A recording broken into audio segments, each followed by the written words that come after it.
High school is happening. And high school is different. Different than middle school. With more classes to choose from. You've got to stay informed. Make sure you know what to do. And when it's due. Because in high school, It's up to you. it's up to you to know To know the material. Your test scores. your strengths. And your weaknesses. So make sure you're ready. Before report cards go out. Way before. Because high school, High school. High school is happening. High school is happening. High school is happening.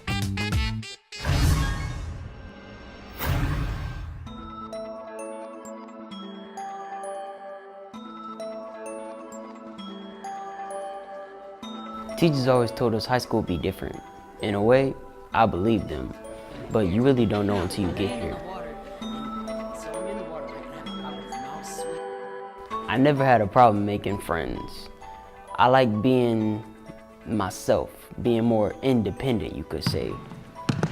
But then high school came, and the thing I never thought I would have a problem with were my grades. We have 3 boys. Jamal is our oldest, and he's our first one in high school. Jamal's always been the type that just could show up and take the test and do well. But in high school, that's just not going to fly. Jamal's in my coordinate algebra class. I could tell from the very beginning he was a really bright kid. I've always been good at math. It came like common sense to me. You do the steps, you get the answers. But once it came to memorizing formulas and graphing equations, Jamal was often off task. Mathematics is cumulative, not only within a unit, but overall. And because of that, we have to have homework almost every night. every single day. It's not uncommon for there to be an adjustment period for freshman high school students, but we need them to realize it's time to work harder and get serious about academics. I missed one homework assignment the first month, or maybe 2 or 3. And then when I came back, I was lost, and it seemed like she was speaking a whole different language. About 6 weeks into the term, he had really fallen behind. He wasn't on task, and he wasn't prepared for class. He hadn't turned in several assignments that were on the syllabus. A syllabus is a document that outlines the topics that will be covered in the course.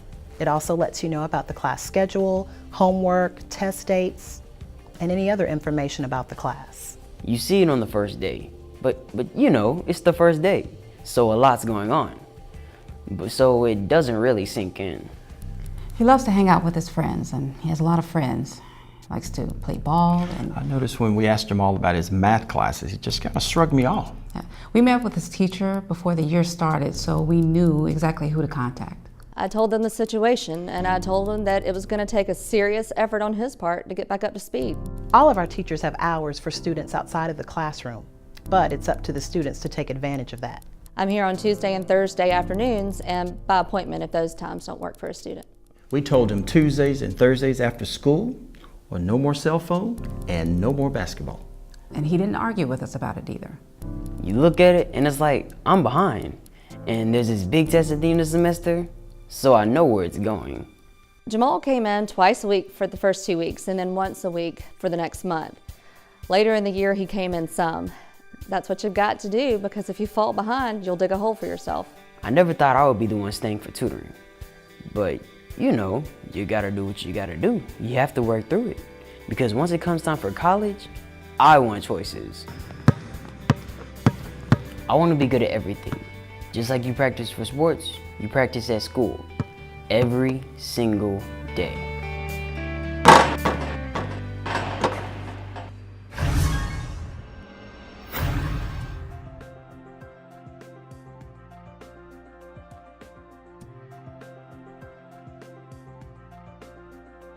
The final grade on a student's report card will be factored into his or her cumulative average, and it will go on a permanent record. That average is crucial to getting into college and technical schools, and even for joining the military or beginning other careers. I feel like they tell us that in the beginning of the year, but on a day-to-day basis, it's really hard to keep that in mind. This is the first year I've ever had a syllabus, and it's a little scary to look at the whole semester in front of you. But at the same time, at least you know what's coming. You can also see the grading policy, which can be different for each class. But it feels really good if you look at it at the end of the year and you're like, look at all the stuff we did. I know all of this now. It's important that parents meet with teachers so they'll be aware of the student's classroom situation. There are usually opportunities throughout the school year for these meetings. That's where my parents met my coordinate algebra teacher. My parents went at the beginning of the year, too. My grandma went and took me with her. Parents should also visit the school's website. It usually includes important notices, as well as links to teachers' blogs and websites. Parents can also see the school's academic calendar, which shows school holidays and testing weeks. Some classes take more time than others. I've noticed that English takes up more of my time because of all the reading and writing. Me too. But for me, it's math, just because there's a new lesson every day and homework every night. When you know which classes need most of your attention, that helps you budget your time. Students and parents should set both long-term and short-term goals. Achieving small goals will help students build confidence and skills that will help them achieve big-picture academic goals. And don't forget to read the syllabus.